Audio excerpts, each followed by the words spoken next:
Hey everyone, welcome to That Pedal Show. Dan here. Mick here, hello. Hopefully the name of the video will give it away this week. What are we going to call it? Forgotten Classics? Yeah, trip down amnesia lane. When beards were dark and faces were hairless. Yes. So we've been asked to do this, right? Just dig up some stuff that we were super fizzy about in the past and then promptly put away and never used again. Yeah. But before that, please go to thatpedalshowstore.com and buy merch. It's the main way we fund this show. Also, thatpedalshop.com in the US and Canada. And what else, Dan? Patreon.com. Patreon.com. Yes, / thatpedalshow. Primary ways we fund this show. We are mostly grateful for your support. Indeed. This is going to be the first of probably about 3 of these shows we're going to do, because there have been lots of pedals. Lots of pedals. That we were really fizzy about and kind of, I don't know, got less fizzy about. I don't even know why. Maybe because it's the embarrassment of riches that exists here in Shangri-La. It has grown exponentially. There's not a linear curve to the amount of amazing stuff that's come through.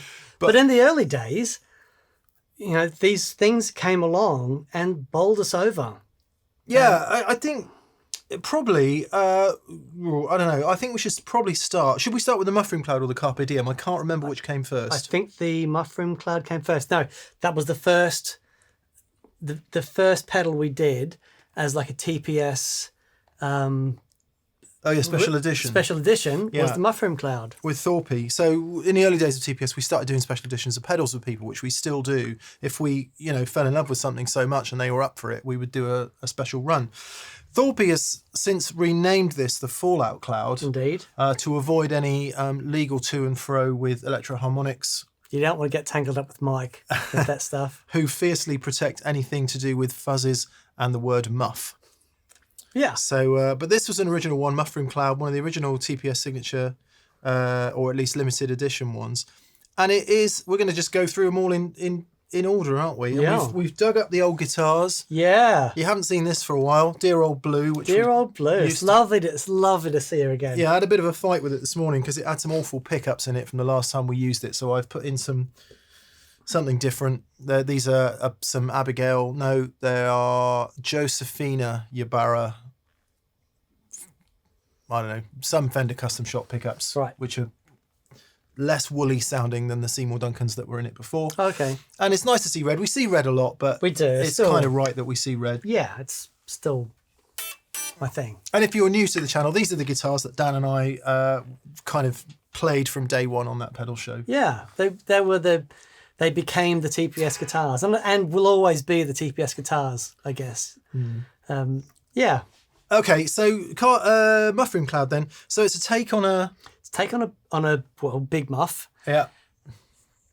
But it has a really great EQ. So one of the things with big muffs is they're awesome, but they are massive sounding. They have so much bottom end. To get that amount of fizz and crackle they've got, they dump a bunch of bottom end into that circuit. Yeah, there's one up there on the shelf. Maybe we'll do a detail of it to show you the controls on the original. And the reason we're doing this is because it's with, well, how long's it been? 7 years since we did the Muffroom Cloud. Yep.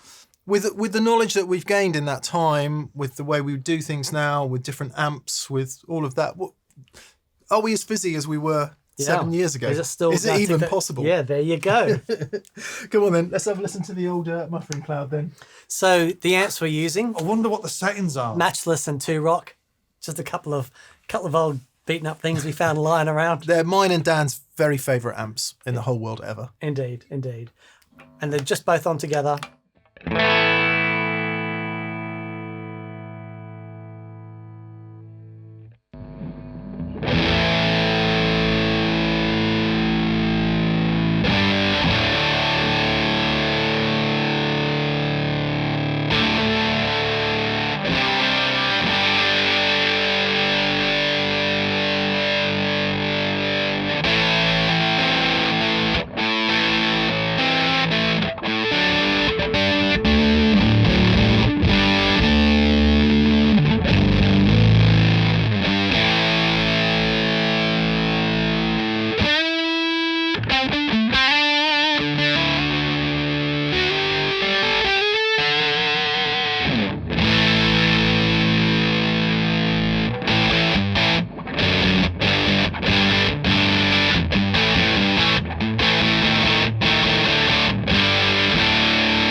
Still awesome. Did almost the full gamut of the EQ there just to see how much bass you can take out of it.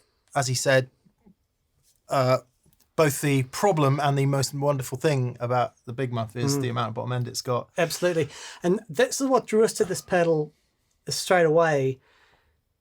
Being able to control that, because if you imagine, let's think about the rigs that you'll see this going into, which is everything from, closed back 4x12s, AC15s. Like, I've seen Big Muffs used in like every amp, and they work better in some, primarily because some amps are better at handling that massive amount of bottom end. Being able to control that bottom end with this is awesome. And there are moments there you could hear it sort of got away. Yeah, I turned it all the way up full, the bass. But then dialing it back to that point where it worked with the amps is like, there we are. I also turned the gain right down towards the end just to see if it would get into, gritty, overdrivey distortion territory before the fuzz. And I'm just for the hell of it, let's see if it will clean up at all with the Strat. The thing I love about fuzzes is when you turn the Strat volume control down, it gets clean. Big Muffs aren't known for doing that, but let's see. And blue, please work.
Does that thing. It does that thing. Yeah, it's good. It's not a fuzz face. It doesn't have that impedance relationship with the pickups as, we know the fuzz face does. But it's a really cool sound. And Kurt, Billy Corgan. Yeah. And there's a goodly dollop of mid-range in that. I dare say you could probably manipulate the EQ to get bring that even more. Yeah. To get it even scoopier, maybe. More bass, more treble, perhaps. And that's also the sound I associate with the classic Big Muff. Personally, I prefer that in a big way. But I think what I've learned in these 7 years is that I'm not a Big Muff person. Sure. In Fuzzland, I like zonk machines, and fuzz faces. Yeah, sure. But like for me, it's such a great, because of the shape of it, it's a sound that works really well with vocals. Yeah. You know, it's it can be massive, but you can use it as a nice big thick bed that other stuff can sit on. Yeah, it's great. Killer. And Yeah. Thorpy still makes this as the Fallout Cloud. I believe it's unchanged. It's exactly the same. Other than the name. And Yep. the slightly shorter chassis of Thorpy pedals these days to make them a bit more pedal board friendly. Yeah. Do they sound any different? No, they don't. They sound exactly the same. Exactly the same. Yeah. Yeah, Cool. it's awesome. Carpe Diem then. Carpe Diem. How did this come about? It was Okay. some dudes from Brazil, wasn't it? Yeah, so we're at NAMM Yeah. and we're walking around, and it was kind of, I don't know, it was our second year of doing our thing and going around NAMM, and lots of, and going to see lots of pedal companies, and, loads of people knew the show, and these guys at Brazil it was the last day we were there, and these guys from Brazilian company Fire Electronics, Yeah, Fire Custom something. Fire Custom or other. Shop, yeah, chased us down, and he said, please, I want to show you what we do, and took us to this little booth he had, and had a bunch of stuff, and really lovely guys, and he said, I want to give you everything. I'm like, don't give us everything. give us one thing. Give us your favorite thing. And he handed me that pedal, the Carpe Diem, and I got back, and it was a couple of weeks before I plugged it in, but I remember plugging it in into the Mallard with the closed back 2x12. For those of you desperate to hear the Mallard again, we're going to follow up with some of the classic amps from that period as well. So including the Hampstead and the Mallard. So, and I just remember turning it on and going, this thing's awesome. And it's different. It's a different layout as most amp and box type pedals. yeah, so it's a Marshall basically, isn't it? It's it's a designed Marshall. to simulate a nice cooking Marshall. Yeah. It's got two modes. Hot, is it? Yeah, Hot Rod and Classic. Yeah, I can't. My eyes are so bad, I can't actually see it. Hot Rod and Classic. I could never work out which does which. Let's see if we can unravel that today. Okay. So you've got, there's the on-off switch Thanks. on the right, and then, but the interesting thing is on the left, you've got, it's like when you hook the two channels in together. Okay. That's what the left one does. And then between the Classic and the Hot Rod, it just dumps a whole bunch more gain in there. But what I really like about it is it's like you've got the normal channel, like the normal channel and the bright channel, and you mix them together. Right. Using what? Using those two knobs, exactly. Because, so bass and treble meaning essentially the bass volume and the treble volume in the amp. Exactly. I don't think I ever understood that at the time. Go for it.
What does the left-hand foot switch do? Just an extra boost, is it? Yeah, it's the extra gain stage. Apparently, it's like jumping the channels. Right. Because they're both in that. Well, yeah. In that, they're both in. Yeah, So it's just a bit more. it's a bit more. Does it make the master any different?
That's killer. I mean, if you think fairly, traditional sounding Strat, fat as you like with that. So a guitar we didn't have 7 years ago. Oh yeah, hello. I'm kind of interested to see how that suits this guitar, Prediction. which is a fairly light sounding Les Paul.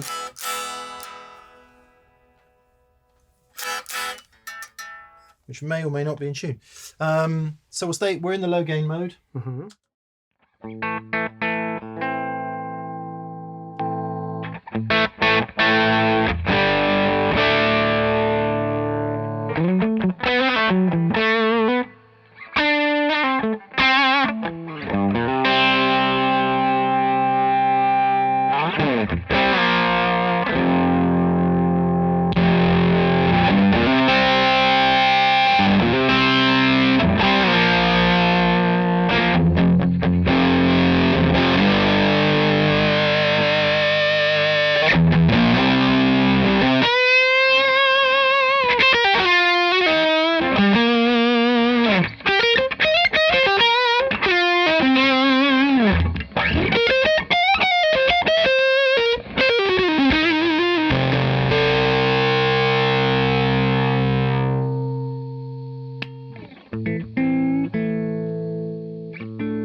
That doesn't suck. No, it's really great. Really great.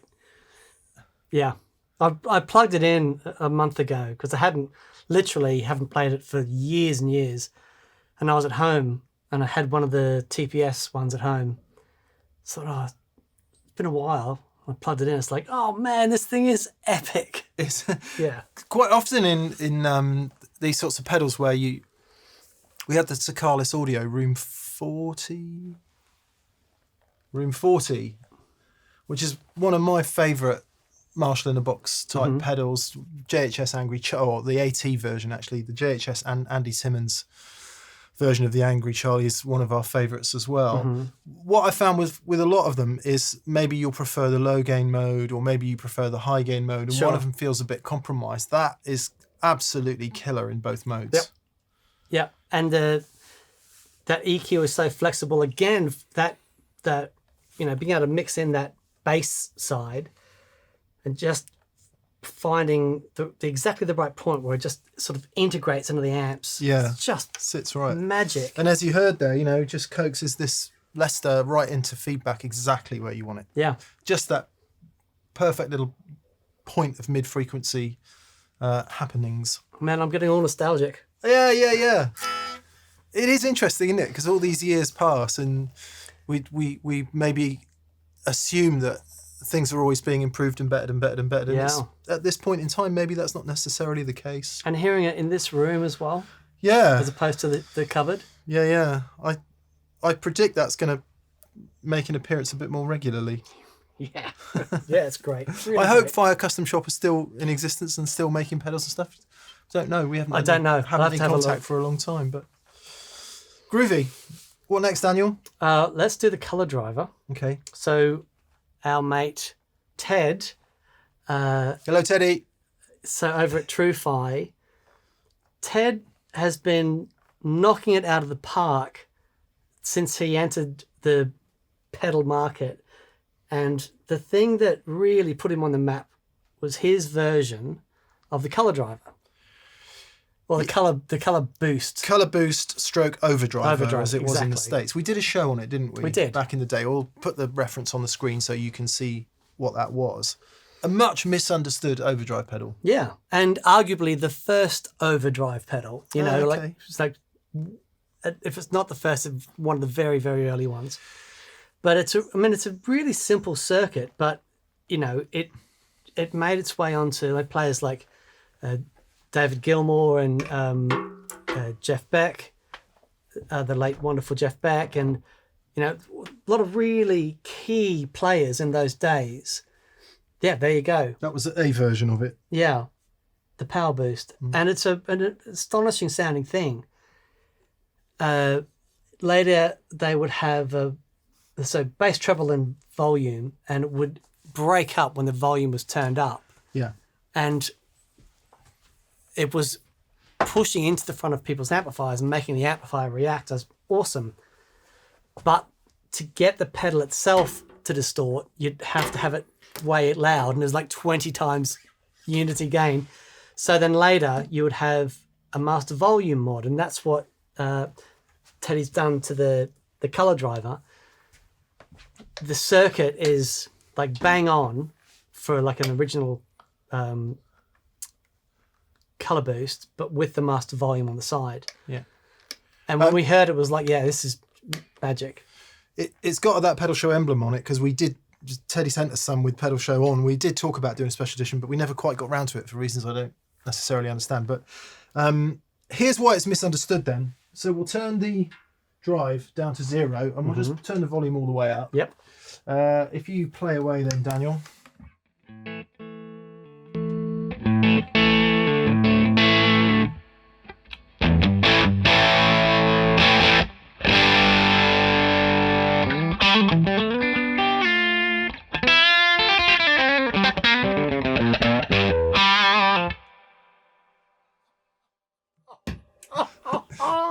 So just in case you missed that, drive on 0, we'll do off then on.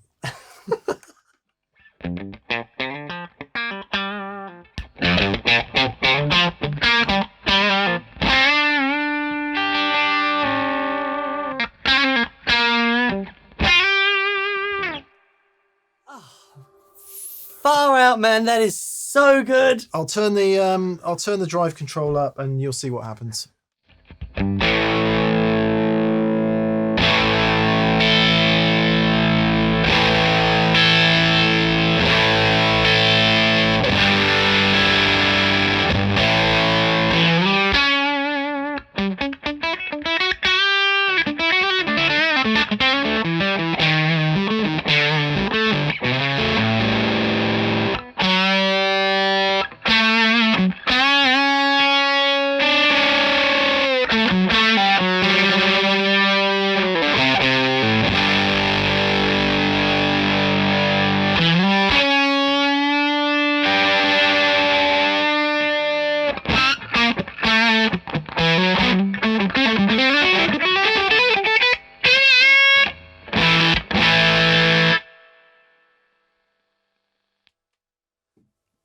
As you turn the drive up to start, it gets into fuzz territory in the end. Absolutely. Obviously there it would be way too loud, so the master volume control makes absolute sense on the side there, so we can just turn it down and get the pedal happening even more. That's why it's misunderstood, because I think maybe back in the day loads of people could turn it up full, but latterly to turn a power boost or a overdriver up full was almost impossible with a high headroom amp because it's so loud. Yeah. And with the Strat then, so I'll start off where Dan was and we'll go back from there.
So in that kind of usage, a really nice, glassy, It's beautiful. clean, just on the edge thing for a Strat. Beautiful, beautiful version of that kind of sound. Yeah. I just want to try something just quickly. Just do me a favour. Just play for a minute.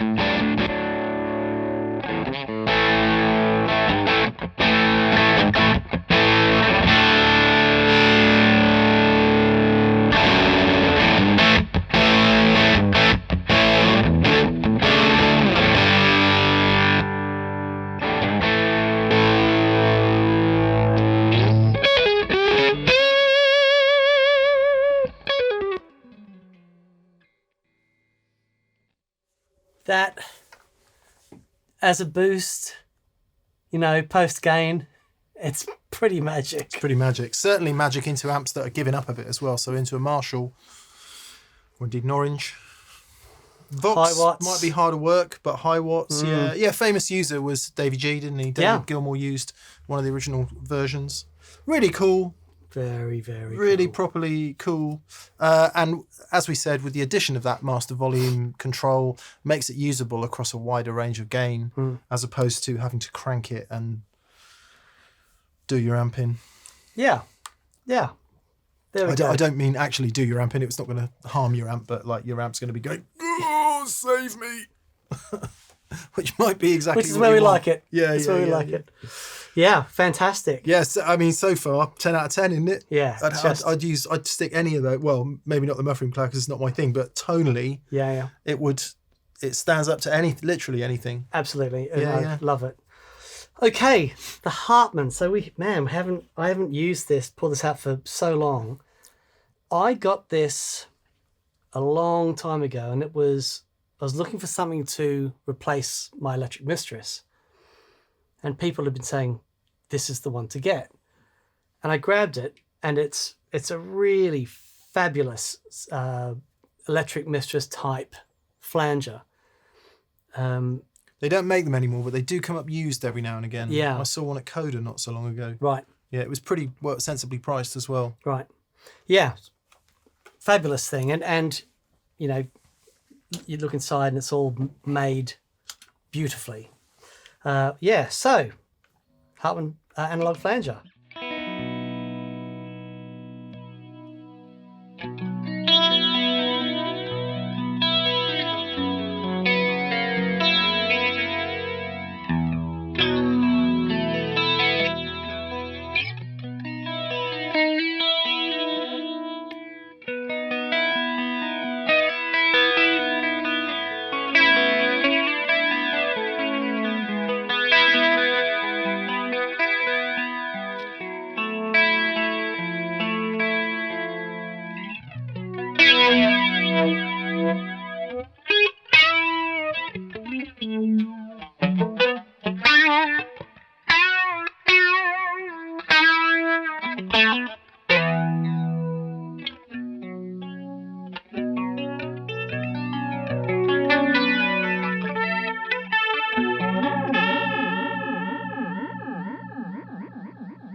I liked it when it was going mad.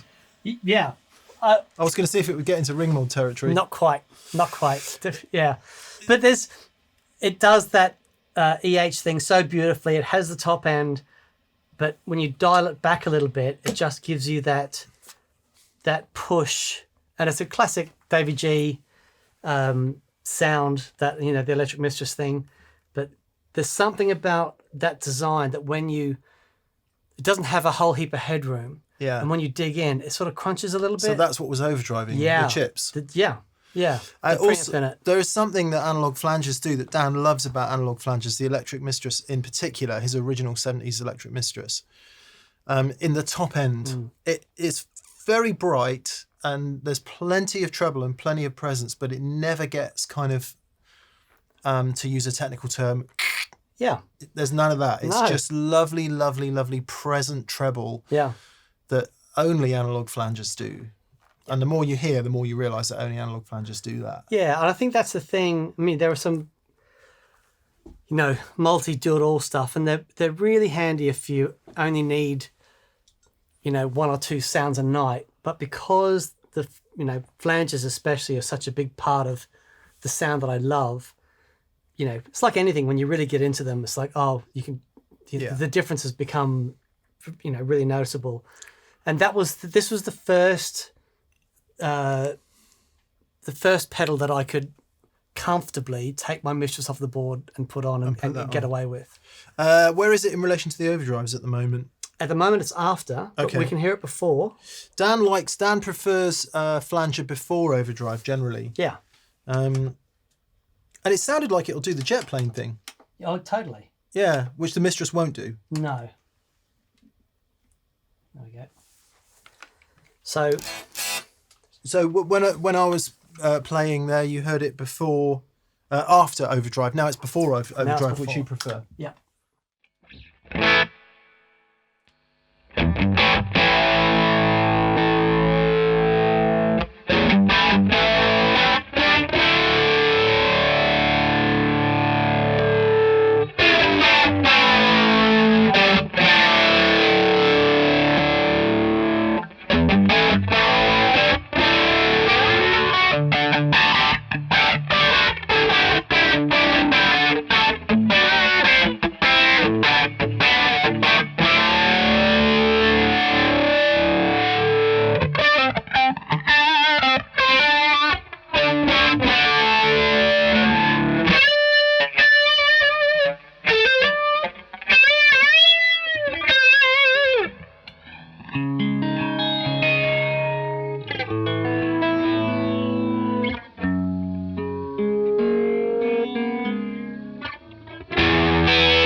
So hearing it before and after, and I just, it just, after, to me, it's sort of more effecty. When it's before, it just sort of integrates into the overdrive. The overdrive knocks the edges off, exactly, doesn't it? Exactly. And I just really like that. You might really prefer cool. it either way, and that's all good. Try it both ways so that you can decide which you like the best. Hey. Yeah. Brilliant. Whether try it both ways gag thrown in for free. It's loud today, Dan. Okay, then Replicator. Yeah. So We were so fizzy about this when it came out. we really were. And as people who love tape delays, to see an actual pedal board tape delay was like, you are kidding me. Yeah, I remember being there at NAMM on the T-Rex stand as it was, and we were Michael Paggard was showing us. It's almost like it was yesterday. Yeah. What a beautiful man. And the timing is interesting because T-Rex have just released their Binson Echarec Yeah. drum delay, which is kind of like this, but based on a drum style delay, and they've actually recreated the drum. What was awesome about this for me, and what sort of blew my mind, is, and anyone who makes tape delays today, Yeah. it's not just about understanding the circuit and being able to put it on a board, which so many. Can we run it with the cover off or not? Yeah, absolutely. So yeah, the commitment it takes and the investment to actually create something like this. You don't need that leave that screwed in. That's the tape. So there we go. So we can see there is the record head, 2 playback heads, and 1 erase head. I remember seeing this and just being blown away that someone would actually do this. Make a tape delay that fits on your board. Not only that, it's tap tempo. It's got a built-in chorus on it, which modulates the motor. So the chorus is actually swinging left and right of the just freaking amazing. Yeah.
Yeah, little noisy in the tape. All that actual mechanical tape artifact. Mm-hmm. Little stutters, little flicks, I've never heard anyone do it like that. It's really cool. It has a sound all its own. Yeah, I mean, it does. If you're into things like EP3s with a lovely fresh tape, Space Echo with a lovely fresh tape, it's not that, is it? No. It's much more artifacty and character. To suggest the others aren't characterful is wrong, but it has a character all its own. Yeah. It's a magical thing. And so there, this little thumb screw down here allows you to adjust the amount of pressure that the heads are putting on the tape. Right. So you can dial it in just perfect. And I think one of the issues that it had is it did take some time to sit down with it. Yeah. And adjust it. But didn't we, I think at the time we also said the Compander was doing something quite interesting. If you really hit it, it does overdrive quite significantly. So, yeah, there isn't a Compander on here. Right. So it is just a preamp. Yeah. Like, similar to an EP3. Yeah. And just really high gain, putting as much signal on the tape as possible. And and it's that is the sound of it. Like there's a thing called saturation there, which is basically record level to tape, which you can turn up and it distorts on the tape. It sounds freaking awesome.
So cool. I was turning the Colordriver up there just to try and really get it. I think I found the point on the Colordriver's master volume and gain level that just started to make the replicator cave in the most beautiful way. It was doing its own overdrive as well, and then messing about with the regeneration and the delay level and time to get the oscillation going. One day I will understand why it does that to me specifically. Yeah. But as soon as it starts doing that thing and that I can't explain, I just go,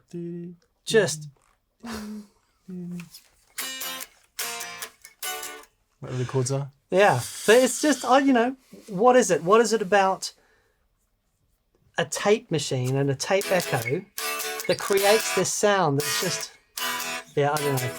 But it's a really, really great thing. And there's another version after this that I think doesn't have the chorus on. It's a more compact version. Right. But yeah, it's really, really great. Like real tape delays, it does have, noise and hiss from the tape and stuff. But idiosyncrasies, the word is. Exactly, idiosyncasies. That's what we used to write in guitar magazines when something was like really problematic. Idiosyncratic. Right. Yeah. I mean, I haven't had it on a board for any length of time. Have you? No, but I'm seriously thinking about it. So I apologise for playing over down there. The Who's can't explain in my head, and I had to just work out the chords. I couldn't leave it. It was a bit like Strauss Senior and Junior, or Bach Senior and Junior. I can't remember which one it was, where one would play. He'd play.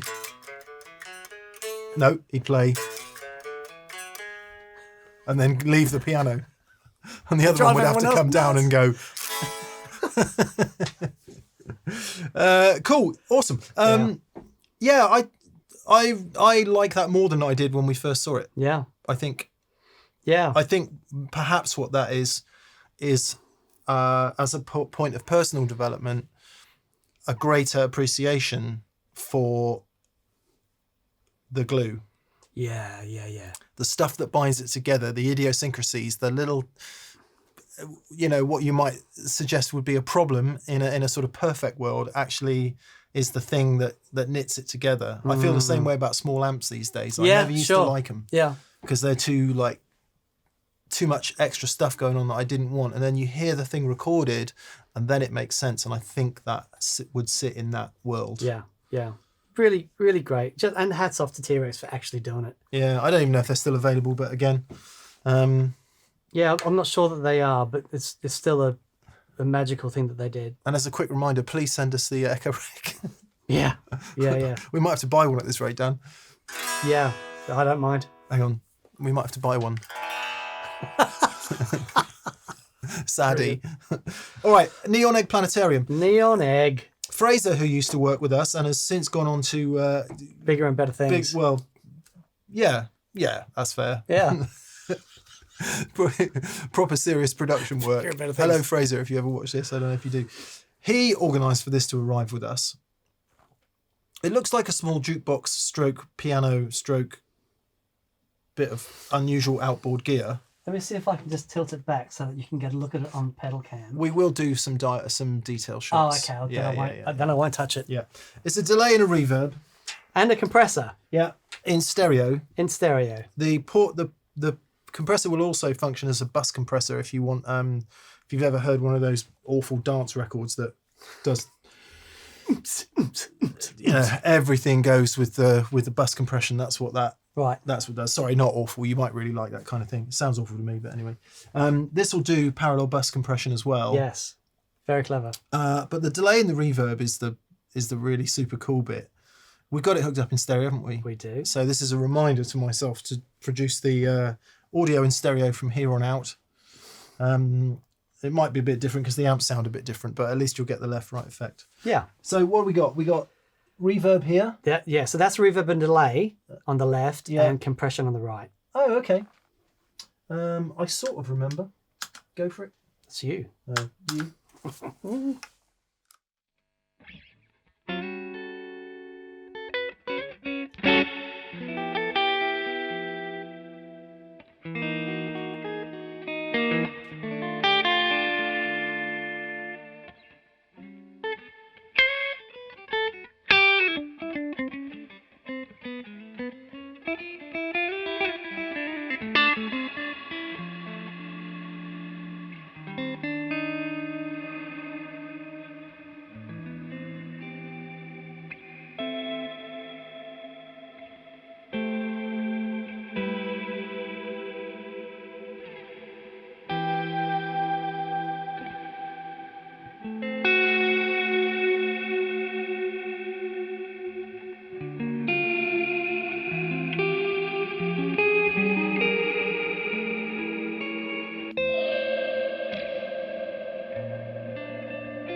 Three distinct reverb types. That one.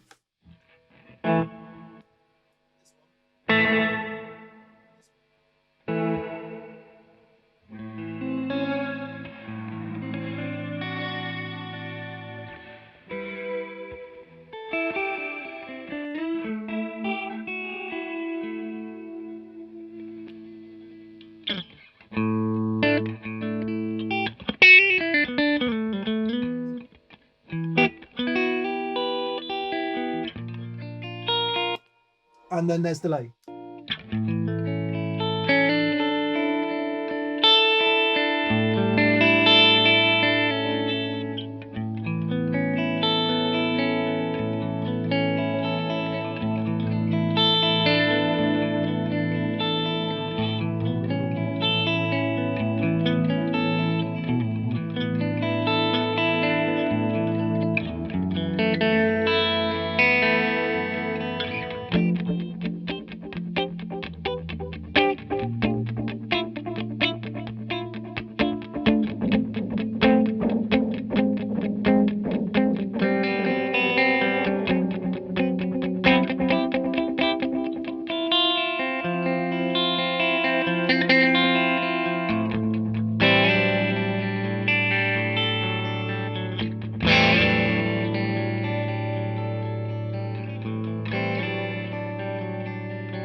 Can we just hear the repeats? Yeah.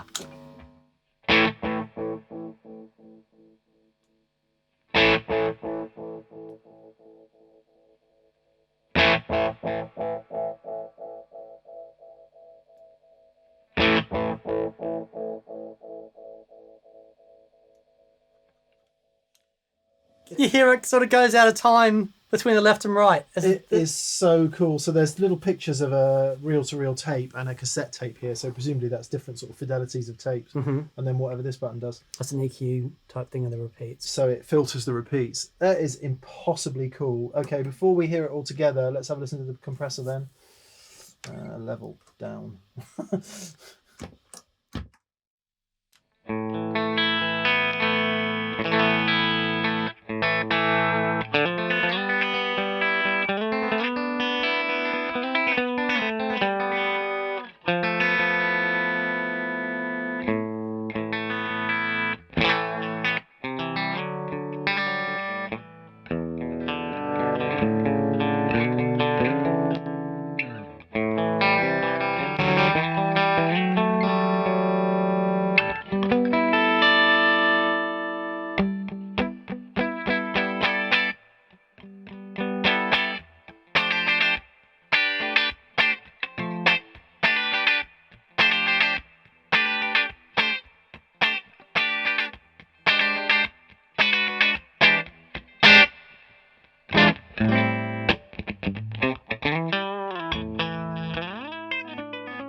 That's amazing. All 6 of those on, I thought that was going to...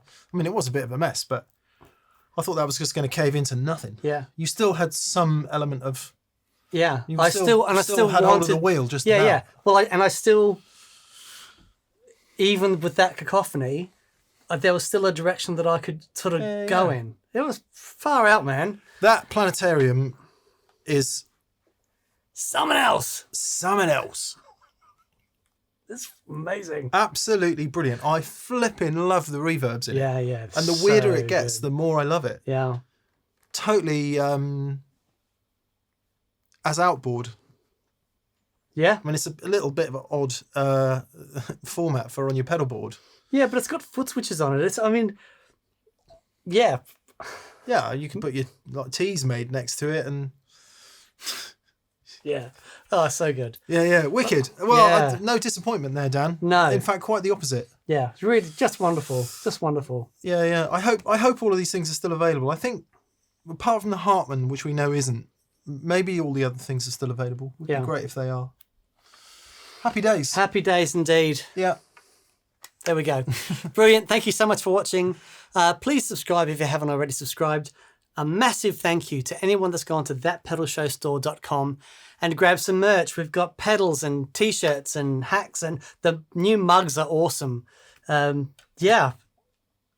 Thanks a bunch. Also to our patrons on Patreon. Yes, thank you very much. Patreon.com/thatpedalshow. You get weekly podcasts of our VCQ, viewers' comments and questions episode that happens on a Monday, and also monthly giveaways. We give stuff away. So, support us on Patreon if you feel like doing that. Indeed. Also, our preferred retailers in the UK and Europe is... Anderson's Music of Guildford in Surrey. And our dear mates in Australia. Would be Pedal Empire of Brisbane, Queensland. Yes, so these guys have been really great. They've been supporting the show for years. So if they've got stuff you like, then give them a look because they're awesome. Yes, thank you so much. We'll see you on Monday for viewers' comments and questions. Where you can suggest more old stuff we need to dig out and go through again. Yeah. Brilliant. All right. Cheers, guys. Have a great week and we'll see you soon. Bye. Bye.